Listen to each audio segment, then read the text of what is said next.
সদস্য সচিব জনাব রুহুল কবির রিজভী এবং মিডিয়া সেলের প্রধান জনাব পাবেল, ডক্টর পাবেল, আমরা আরও সংশ্লিষ্ট যে কয়েকজন আছে, আমরা সিকিউরিটি টিমের প্রধান সহ ব্রিগেডিয়ার সামস সরেজমিনে বিমানবন্দরে যেখানে তিনি অবতরণ করবেন সেই জায়গা থেকে কিভাবে কোথায় বসবেন এবং গাড়িতে উঠবেন এবং সমস্ত রাস্তা যে দিক দিয়ে উনি এবার কেয়ার হসপিটালে যাবেন, ওখান থেকে বাসায় আসবেন এবং অন্যান্য অনুষ্ঠান আমরা যেটা করতে চাচ্ছি সেটা সময় মতো আপনাদেরকে জানাবো। সেগুলো সরেজমিনে আমরা একটু পরিদর্শন করে এবং সংশ্লিষ্ট সকল কর্তৃপক্ষের সাথে একটু সমন্বয় করতে গিয়েছিলাম। আর নিরাপত্তার বিষয়টি আলাদাভাবে সরকারের সংশ্লিষ্ট মহলের সাথে সব বিভাগীয় প্রধানদের সাথে আমাদের নিরাপত্তা টিমের যিনি প্রধান এবং অন্যান্য সদস্য আছেন তারা সমন্বয় করছেন বেশ কয়েকদিন থেকে। সরকারের পক্ষ থেকে আমরা বেশ সহযোগিতা পাচ্ছি এবং আমরা সারা দেশের আমাদের সমস্ত জেলা পর্যায়ে, উপজেলা পর্যায়ে, ইউনিয়ন পর্যায়ে পর্যন্ত আমাদের সকল সংগঠনের, বিএনপি সহ সকল অঙ্গ সংগঠনের সকল নেতা কর্মীকে আমরা ইনস্ট্রাকশন দিচ্ছি কিভাবে তারা 24 তারিখের রাতের মধ্যে অথবা 25 তারিখের সকালের মধ্যে তারা আমাদের প্রিয় নেতাকে স্বাগত জানাতে ঢাকায় আসবেন। এর মধ্যে সারা দেশের সমস্ত জনগণের মধ্যে ব্যাপক উৎসাহ উদ্দীপনা আছে। দীর্ঘ 17 বছরের কষ্টের নির্বাসিত জীবন শেষে আমাদের এদেশের গণতন্ত্রের রক্ষা কবচ, আমাদের আগামী দিনের, আগামীর বাংলাদেশের যিনি নেতৃত্ব দেবেন ইনশাআল্লাহ, তাকে এক নজর দেখার জন্য আমরা গণতন্ত্র অবমুক্ত করতে পেরেছি। ফ্যাসিবাদের বিরুদ্ধে সংগ্রাম করতে করতে এই ফ্যাসিবাদ বিরোধী রাজনৈতিক সংগ্রাম, গণতান্ত্রিক সংগ্রামের সুদীর্ঘ 16-17 বছর তিনি নেতৃত্ব দিয়েছেন আমাদের।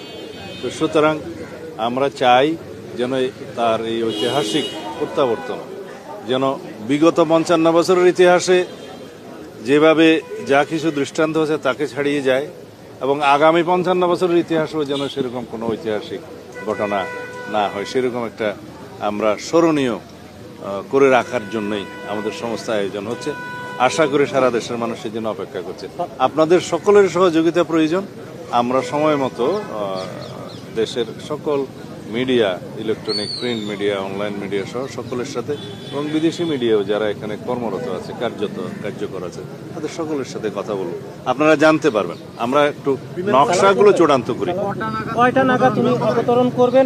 বাংলাদেশ বিমানের যেটা নিয়মিত ফ্লাইট, যেটা কমার্শিয়াল ফ্লাইট, সেটাতেই উনি আসছেন এবং সেটা ল্যান্ডিং টাইমটা 11:55 ঢাকা বিমানবন্দরে, 12টাই বলতে পারি আমরা।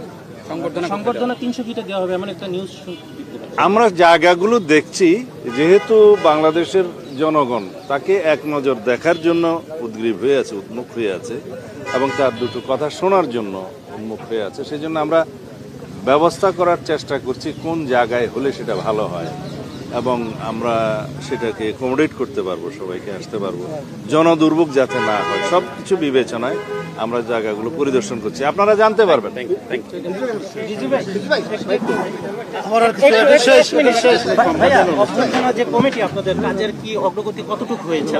অনেক দূর অগ্রগতি হয়েছে।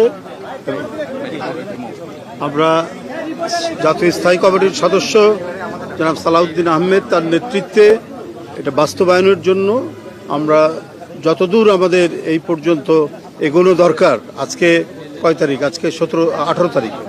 18 তারিখ পর্যন্ত এগোনো দরকার, আমরা ততটুকু এগিয়েছি। আমাদের অন্তর্ভুক্ত যারা সদস্যরা রয়েছেন তাদেরকে বিভিন্নভাবে দায়িত্ব দেওয়া হচ্ছে, সারা দেশে যোগাযোগ করানো হচ্ছে এবং তারা যোগাযোগ করছেন যাতে একটা, যেটা সালাউদ্দিন সাহেব বললেন যে এটা সমাবেশ যেটা হবে, সমাবেশ বলতে যে মানুষের যে উপস্থিতি যেটা হবে, এটা হবে ঐতিহাসিক নিঃসন্দেহে। সেই মানে ইতিহাসের স্মরণীয় জনসমাগম নিশ্চিত করার জন্য আমাদের এই কমিটির নেতৃবৃন্দরা দিনরাত তারা পরিশ্রম করছেন এবং কাজ করে যাচ্ছেন। Thank you.